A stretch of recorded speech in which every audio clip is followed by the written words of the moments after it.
What is your best, holy crap that actually worked, moment?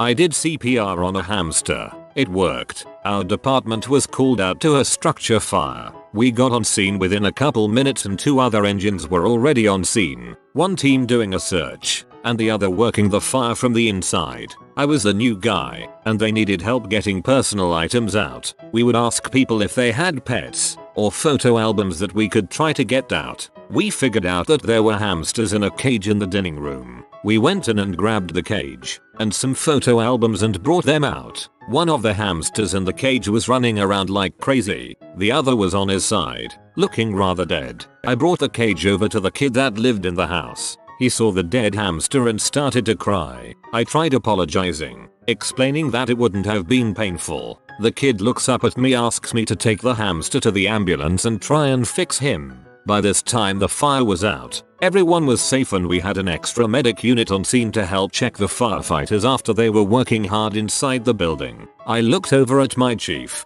and he tells me go for it. Show the kid we tried everything to try and save his hamster so he can have a sense of closure. We took the kid's family over to the unused medic unit and put the hamster on a chucks pad on the gurney. I had a feline O2 mask for when we pull cats out of burning building. It was small, but it fit over the top half the hamster. With tiny little chest compressions going and oxygen flowing, we sat there for a couple minutes doing the best CPR we could. The kid's family was at the back of the open ambulance all cheering the little hamster on. We figured we would go for a few minutes and then tell the kids we did everything we could. So sorry. All of a sudden I see the hamster is trying to roll over. Holy crap. The hamster is actually coming back from hamster heaven. I picked the little guy up and had him in the palm of my hand with the mask blowing O2 into his face. I was rubbing his little belly and he was twitching a bit. I was getting excited at this point, and then all of a sudden the hamster rolls over and clamps down on the webbing of skin between my thumb and forefinger.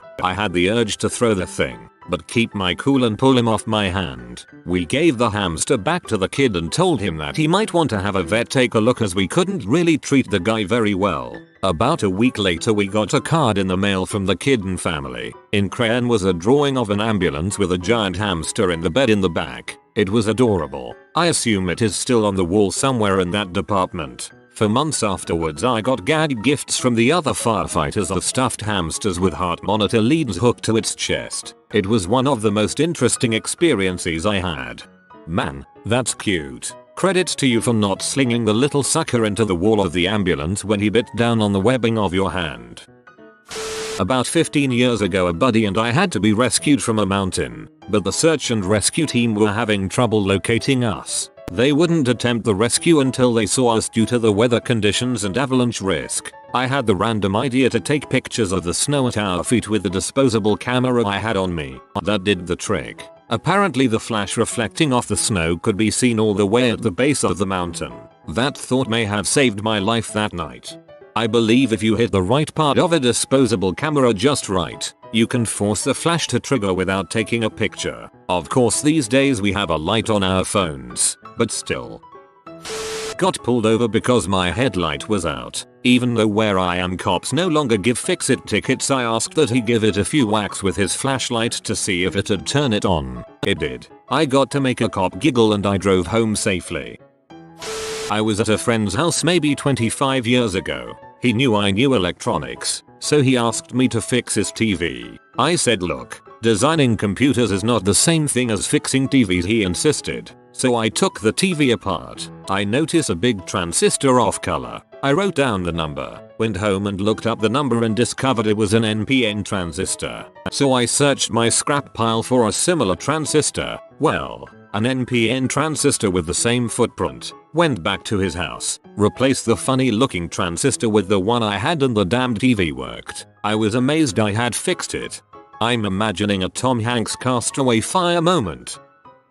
I was in India and really wanted to go to a movie. In a newspaper, I saw Seabiscuit was playing and tried to get a rickshaw driver to take me there. A couple hours and a couple different rickshaws later, I finally got to the proper movie theater, well outside the city. When I arrived there were people milling about and plenty of taxis and rickshaws outside the theater, so I thought I'd have no trouble getting back. I watched the movie and when I exited the theater, it was like a nuclear bomb had gone off. Lights were off. No people anywhere. No cars nearby. I walked out to the highway, not sure exactly where I was or how to get back to my hotel. Finally I flagged down a jeep carrying people from villages to the city, and the drivers spoke just a little English. I said I needed to go to the city, several million people, huge city, but then I realized I didn't know the address or even the name of the hotel. I did remember that it was by the end of 2 bridges, and closer to the one that was narrower. So I kept telling the driver to go to the narrow bridge. After a few rounds of that, they finally acted like they knew where I needed to go, and we rode in the dark for what seemed like 20 miles. All the other passengers gradually got out and soon it was just me and the 2 drivers. We whined through the city, gradually getting closer to the center, and then suddenly the car stopped and we were right outside my hotel. I paid them probably way too much and fell asleep as soon as I got to my room, completely confused how I got to the right place so easily. When I woke up the next morning and went out for breakfast, I walked across the narrow bridge and noticed a plaque with the bridge's name. It was the narrow bridge. I still can't believe the coincidence. After that, I've always made sure to grab a few business cards from any hotel I stay at. I picked a desk lock with a small flathead screwdriver and a paper clip. 25 XP. Used a Yale key that was for my back gate on a Yale lock in Botanic Gardens in Belfast so I could take a shortcut. Worked, saved myself 20 minutes on a commute. I was in the Navy and stationed in Japan. When we flew home we did not need a passport, just our military ID. Well, I was flying home and had somehow lost my military ID in transit to the airport. I managed to get through a check-in and security with my US driver's license and my leave papers. When I reached Canada I was pulled into a tiny room by US Customs though. They couldn't believe I got on the flight either. This was after 9/11. Wrapping my Xbox 360 in towels and letting it overheat to fix the red rings of death. We brought a printer back to life by baking the insides in our oven. I'll never forget that morning, my father in his business attire, 2 oven mitts, and pulling warm, fresh chips out of the oven. Moved to Indianapolis without a job lined up. Decided to just rent a mailbox and put it on my job applications that I blanket applied for in my car while sitting in a McDonald's parking lot. Had 8 interviews lined up by the end of the day. I once wrote a research paper in high school which got an A+. It had all the necessary references and bibliography formatting and everything. In college, I had been given an assignment to write a research paper about the same topic, so I turned in the same paper again. I got an A. The paper was about cloning. A buddy and I, after a long night of underage drinking, were pee in the back alley on the same block where I worked. Suddenly, police spotlight. Cops asked what were we doing. Oh, just trying to get into my shop here to get some things before going home. Slip the key into the keyhole. Click, door opens. Hop inside. Cheap but landlord used the same key for the whole block.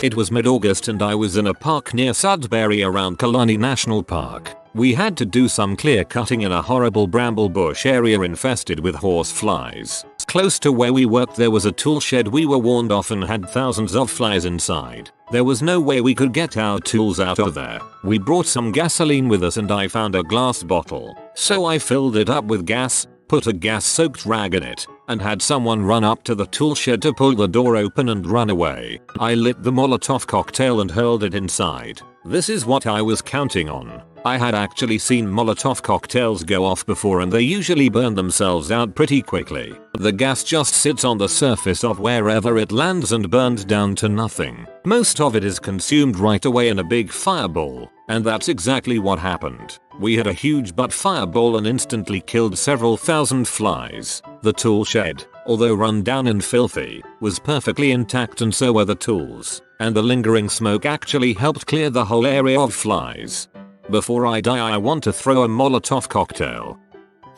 Cop here. During my first week on the job I witnessed a strong-armed robbery during a local music festival. The robber punched a woman in the face, grabbed her purse and ran away. Me and my partner immediately gave chase, but the robber was a fast little sucker and there was no way we were going to catch him. My partner flung his baton frisbee style at his legs which became entangled, causing him to fall. The robber actually gave us props when he was in the back of our car. Horrible tactics from a safety standpoint, but it worked.